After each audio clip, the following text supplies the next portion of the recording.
हम आपके लिए बहुत ही सरल सवाल लाए हैं और कभी कभी पेपर में इतना सरल सवाल आ जाता है कि आप लोग कंफ्यूज हो जाते हैं कि ये सवाल कह क्या रहा है, यानी कि ये सवाल क्या कह रहा है, आप ये कंफ्यूज हो जाते हो।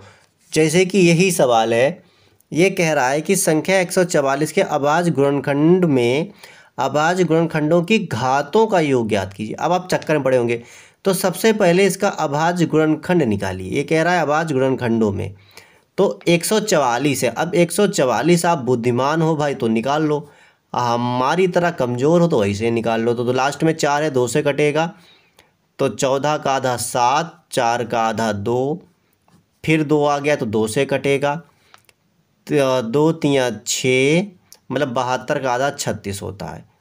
फिर 2 से भाग करोगे तो 36 का आधा 18 होता है।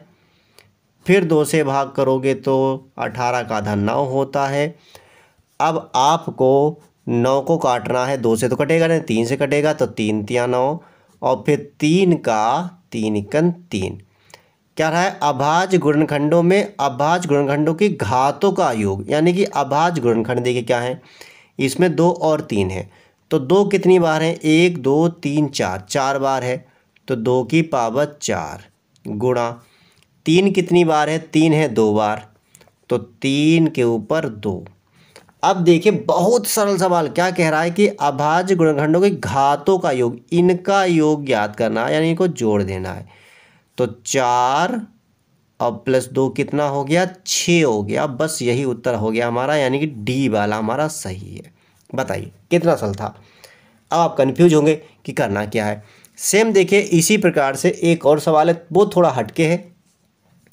संख्याएं दी हैं 2 की पावर 3 गुणे 3 गुणे 5 तथा 2 की पावर 3 और गुणे में 3 का लासा है, लासा ज्ञात करवा रहा है।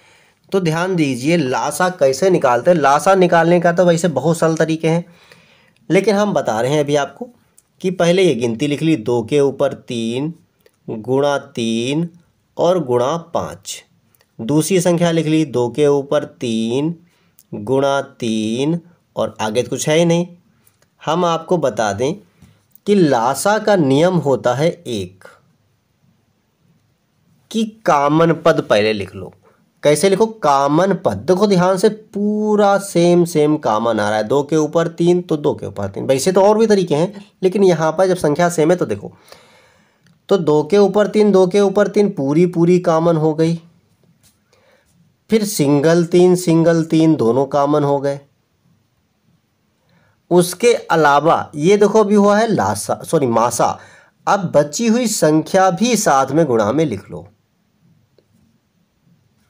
अब ऐसे करके तो इस ऑप्शन में आंसर है नहीं, तो इसको कहना पड़ेगा हल।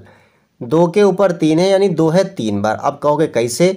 तो ऐसे लिख सकते हैं इसको, 2 गुणे 2 गुणे 2, और 3 तो पहले से ही है, 5 पहले से ही है। यानी कि जिनको थोड़ा कमजोरी है गणित में उनके लिए ऐसे है।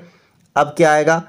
2 दूनी 4, यहाँ पे 4 हुआ, 4 दूनी 8, यहाँ पे 8 हुआ, 8 तिया कितना हो जाएगा? 24, यहाँ पे 24 हुआ, और 24 पंचे 120 होता है। कितना होता है? 120 होता है। तो इसका लासा 120 हो गया, ये 20 हो गया। ये हमने कैसे लगाया है, ये गणित मत लगाना, आपको बस इनकी गुणा करें। 2 दूनी 4 दूनी 8, नहीं आता देखो, 2 पंचे 10 हुआ, ये 10 हो गया सीधा सीधा। 3 दूनी 6 दूनी 12 10 120। कैसे भी कर पाओ, कुल मिला के इन सब की आपस में आपको गुणा करनी है, और गुणा करने पर आपका आंसर 120 ही आना है।